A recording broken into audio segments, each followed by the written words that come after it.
You thought yesterday was the Elias Pettersson show.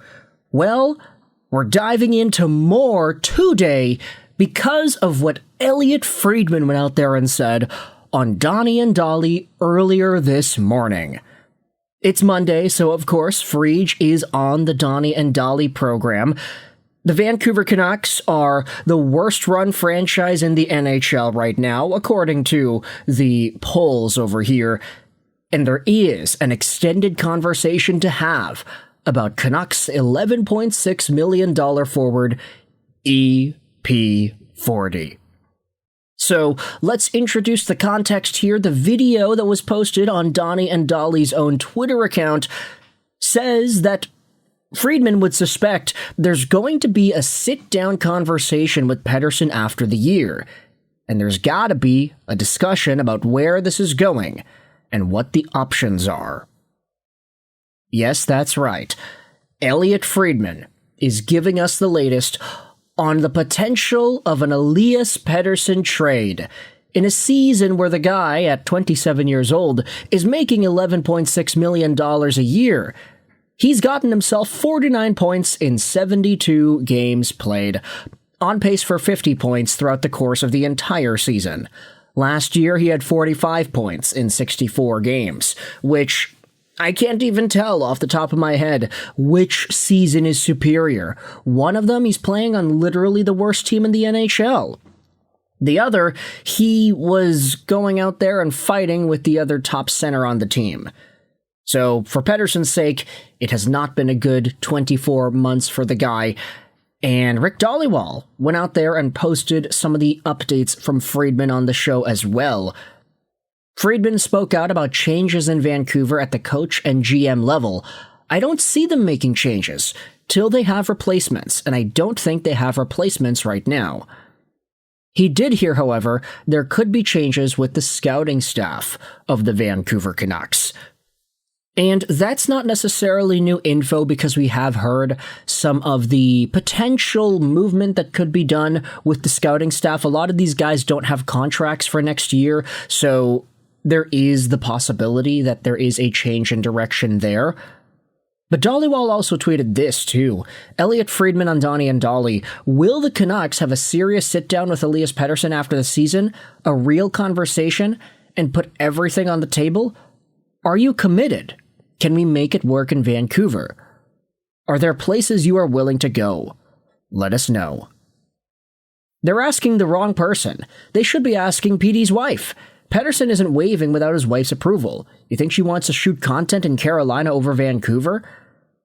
EP40 cost us Miller and Hughes. Time to move on. Blood Jacket said, let me guess how that'll go. Canucks management asks, Elias, are you committed to turning your game around and making it work here? PD says yes. Next season, we get the same subpar performance and indifferent attitude from PD. And Canucks management says, well, Elias says he wants to be here. After the last 2 years, if you have this sort of conversation with the player again, the answer is clear. It's time to go.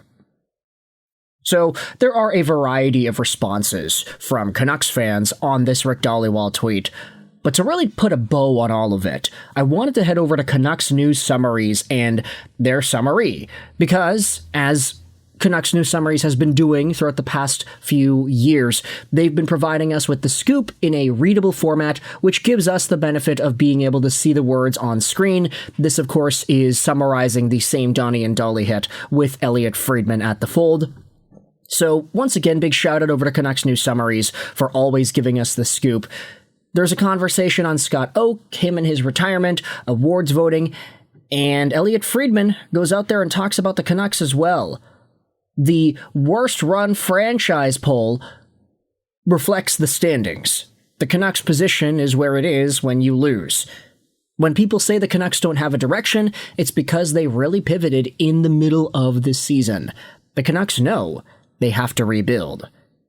Friedman also spoke about Curtis Douglas and the goal that he had scored yesterday against the Anaheim Ducks, and he really likes that Douglas's teammates celebrated his first NHL goal with him, and he likes the way that they celebrated. There was so much excitement, you could tell the guys were pumped up. It's like, oh, well, it's game 80 of the regular season and you're last in the league. There's so much to be happy for and to be grateful for, though, and I'd say that's a pretty illuminating element as to how some of these guys feel to be on the team and how excited they seem to be for the future. Here's the second slide, Friedman speaking out about Elias Pettersson and his future. He suspects there will be a sit-down with Pettersson after the year, having a real conversation about where this is going and what the options are. They'll have a lengthy meeting and put everything on the table. You can't have the same chatter about him for another year. Friedman says if he were the Canucks, he would allow Pettersson's agent to have trade discussions with teams that he would be interested in going to. Now, what teams are they going to be? Are we thinking about Carolina still? Is Detroit in the picture? Is a San Jose Sharks team knocking on Elias Pettersson's door? Who really knows? Fried also goes out there and talks about management's future. Ownership's history with management changes indicate they won't make any changes until the next person is already in place. From Nonis to Gillis, Gillis to Linden, Linden to Benning, and Benning to Rutherford. Dhaliwal says he has no reason to believe the Canucks have anyone waiting to take it over. He also believes that the entire scouting department's contracts are up and that they haven't extended them, which indicates that there will be changes in that department too. So, ultimately, the Elias Pettersson trade discourse has taken an interesting turn, where now Elliotte Friedman speaking out on the social medias saying that the Canucks are going to have some serious talks with this guy.